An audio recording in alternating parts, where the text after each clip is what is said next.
Hi, welcome to the beginning of this new project.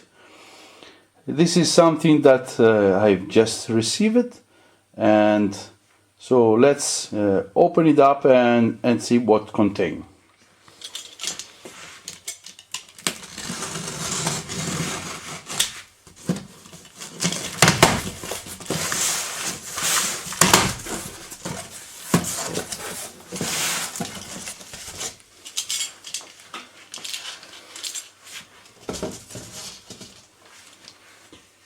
Okay, let's see. Okay, let's put this aside and I will open this one. Okay, so let's open it up and ta-da! As you can see, this is a vintage computer. This is a DOLCH.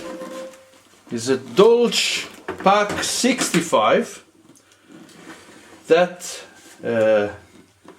I've just received it. And look at that. So let's get started to the check of this computer.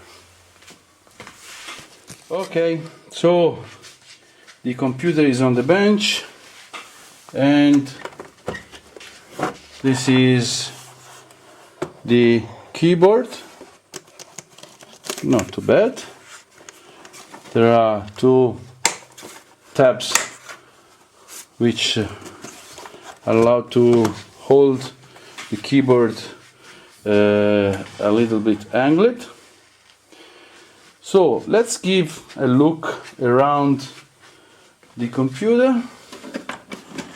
So let me remove the keyboard plug, put this aside, and yes, so here we have several expansion cards. Actually, this is also called network sniffer, since here there are the optic fiber input. There is also the Ethernet expansion card and external monitor plug. Behind we have two serial ports, one parallel, and of course the plug for power supply, made in USA. So here we have the CD and floppy drive, and that's it. So of course the computer is very old, at least let's say 25 years. It was produced in the 90s, so I actually not sure which is the manufacturing date. Maybe we can figure out when I will open. The unit is purchased on eBay and very cheap because not functioning. It has been around $65. It seems that we have a screen problem. It's a blank screen, but not sure if the problem lays in the screen itself or in the video card, so or in the video RAM. So we need to check what is wrong with this computer. So before I will apply any power to the unit, I will open the unit and see inside how is it. So this is the invoice. So it's $67 the unit and $45 for shipping, so in total $112. This is just to confirm what I say. And to open the back cover, I had to remove 2 screws here. There are 3 screws here, and the last one is here. This should allow to remove the back cover, hopefully.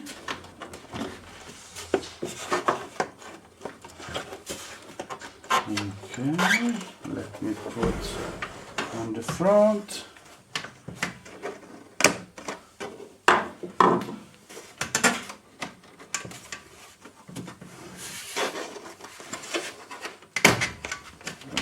Probably there are some tabs which hold in place. Okay, there are 3 tabs here. So let me grab the screwdriver to see if it can be of help.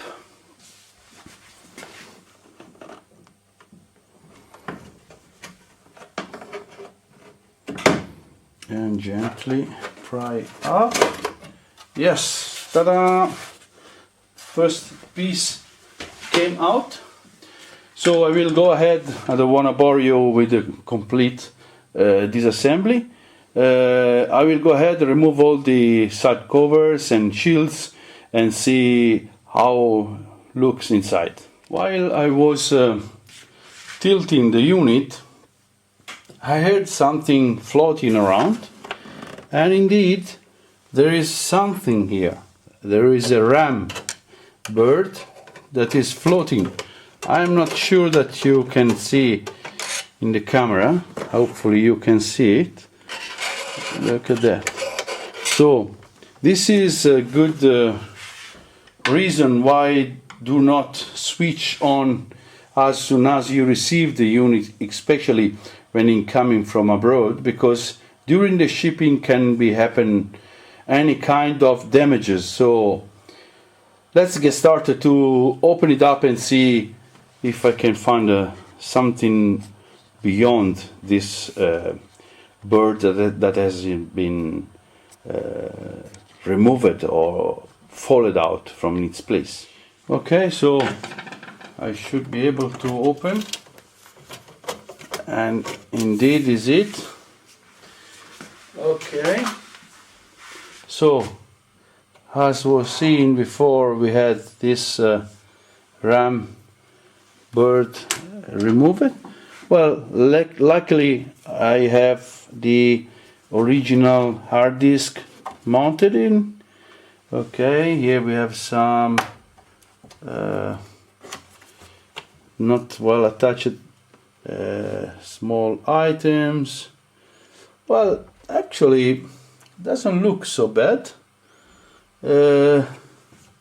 It's quite clean, I have to say. Probably is a long time that is not powered on before, I mean, the shipping, because it seems that it has been tested just before the shipment, because I have seen pictures on the eBay page. So let's try to power it up and see what's happening inside the unit. So this is the setup. Power on. Variac is to 0, and I'm going to slowly increase. I'm now to 100 volt. Okay. Actually, the unit is already running. Probably the unit is equipped with 110 volts.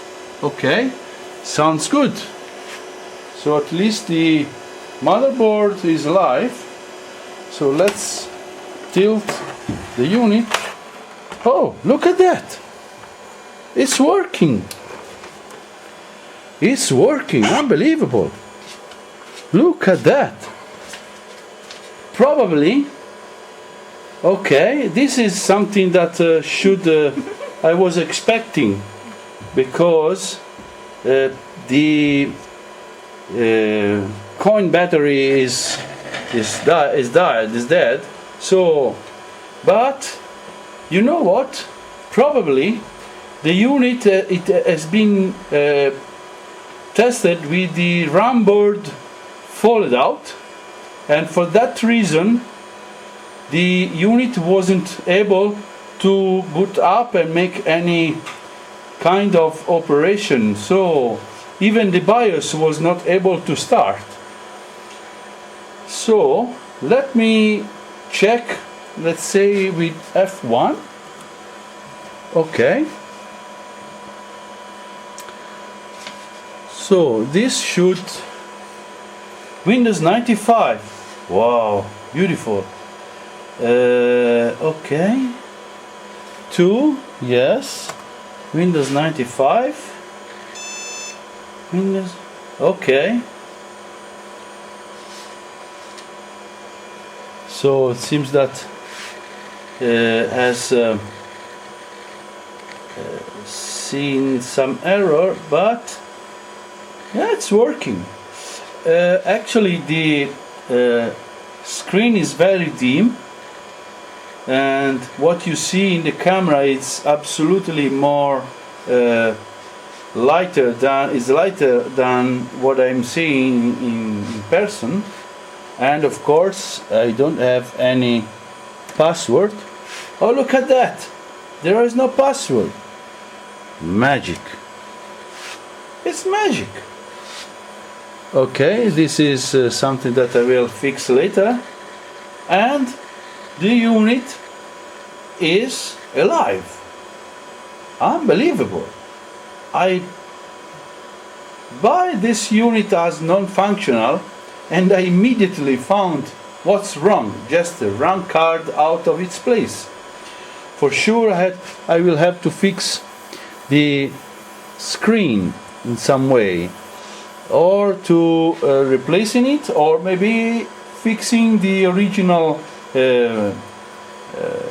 backlight. But for the moment I'm really happy. Let's see. Yeah, mouse is functioning. Unbelievable.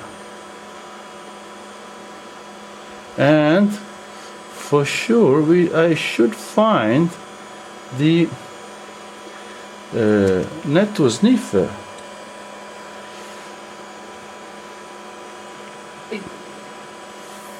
Mouse seems not to work. However, so I think now I will give a very deep cleaning and a deeper check with an external mouse, and later I will install the board that is the reason why I purchased it, which is exactly this one, which is a GPIB card capable to control all the instruments which have GPIB port, of course.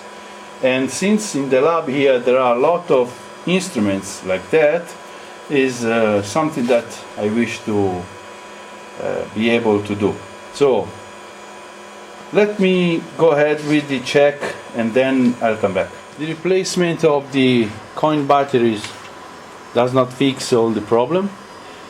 CR2032, this is the coin. So what I found, there are two major problems. One is very weird. Look at that.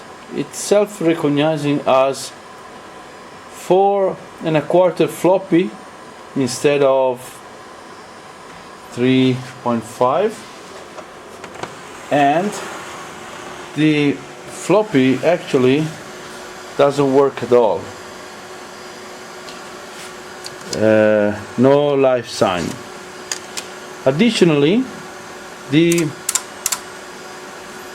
disk drive won't open, so I'm not quite sure what is the problem. I have tried to force a little bit, but seems that there is something that is holding very pressed, So it's time to remove all of them and see if I can find some issue. So at least the CD-ROM now is working. Well, simply removing the frame around it give me the access to the bezel.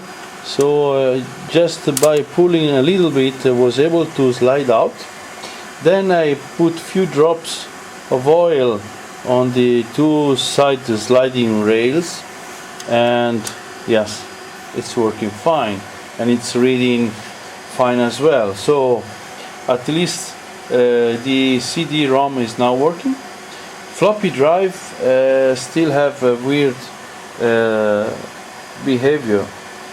It's recognized as 5 1/4, but when try to install the appropriate driver, won't recognize it, so need to be checked more in depth. While trying to figure out why the floppy disk drive don't work, what I found is that this step motor is not turning at all, and it is stuck in the track 0 position. Even with a light pressure with pliers, I can't turn it. So I wish that applying few drops of this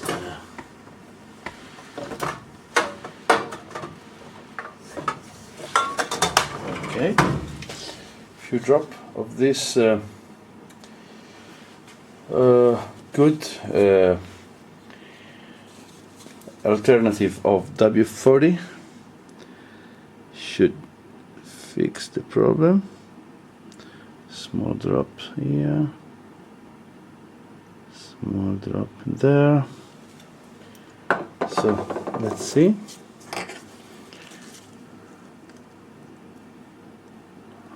Very hard. Okay, seems start to turn. Oh yes, oh yes, it's turning. Oh, look at that. Now I can turn by hand. I hope this will fix the issue that I was facing with this floppy drive. So I will reassemble everything. This is the interface with the computer, with the main board. So time to reassemble a bit and check it if it's working now or not. After several restart of the computer by pressing Ctrl-Alt-Delete, and after the appliance of several drops of oil on the 3 points here, one is the extreme of the shaft, one is the bearing of the stepper motor, the front bearing, and another one is exactly here. There is a sort of fin or a cut in the motor body here. Let's see, and I let drop in few drops of WD-40 equivalent, and over that I also apply, let me tilt around and back a little bit, few drops also around the shaft of the spindle. And after several tries and very weird noise, this is the result. Sorry, I'm not showing the screen because the setup does not allow me to do differently. However, I'm the Windows 95 screen, and I'm going to my computer icon and press to the floppy drive A, which now is recognizing correctly as 3.5 inch. So this make a big difference, and I had to enabling it in the BIOS as standard 3.5 inch floppy 144 meg. So I just press the icon of the floppy, and for sure the floppy is driving and it's running and reading the content of the floppy. That's really good. So time to reassemble the unit and put all the stack of disks all together back in the computer. After that I will give a good and nice cleaning and go ahead with the setup of the content of this floppy, which is the software for Tektronix TDS 500 series field adjustment software. So let's have some fun with this software. Just a brief note, while I'm reassembling the unit, there is this white ribbon cable, right, this one, which I'm afraid that is touching the metal sheet, so I have applied a little bit of black tape just over there, and as you can see, the finger that has indicated that it's not mine, but of course is of my son, which would like to join me on this video. So just go ahead with the reassembly. As you can see, all the stack of discs is reassembled, but while I was studying the motherboard instruction, I've been confirmed that this motherboard, despite the age, it has a larger amount of capabilities than the computer itself is using. To be more precise, actually I wish to thank Curious Mark channel, since without it I would not be able even to know the existence of this computer. And in some of the video on its video play in the playlist, I remember that he has mentioned that this computer has the motherboard which is able also to manage USB port and several other stuff which I'm going to show. So studying the motherboard instructions, this is what I found. So those tiny connectors, named J17 and below with 4 pins J18, it is exactly the USB connector.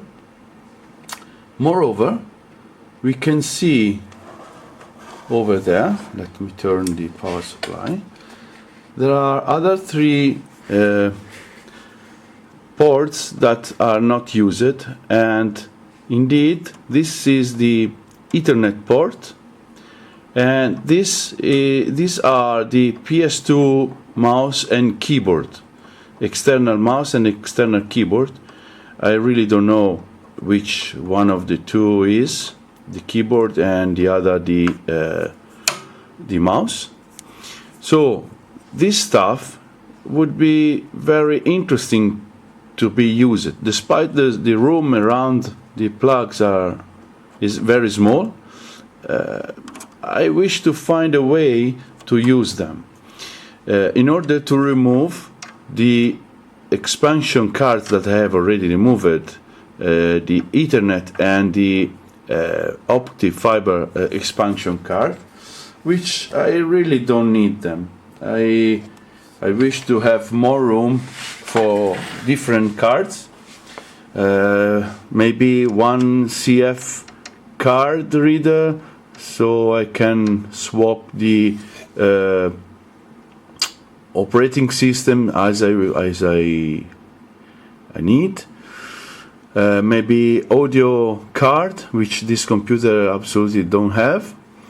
GPIB card, maybe different than the one I have used. So there are many options that I can use this for this card. One additional that I would like to have is the capabilities to connect an external floppy drive, and to be more precise, I would like to use an external 5¼ inch floppy drive in order to have the possibility to share files between old media and newer media like CF card or maybe USB pen drive.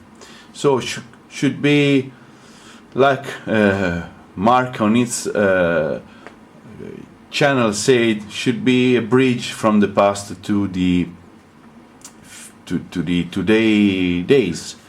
So this is something that needs more and more check and order several parts. So I think for this episode is enough, and let's see to the next one.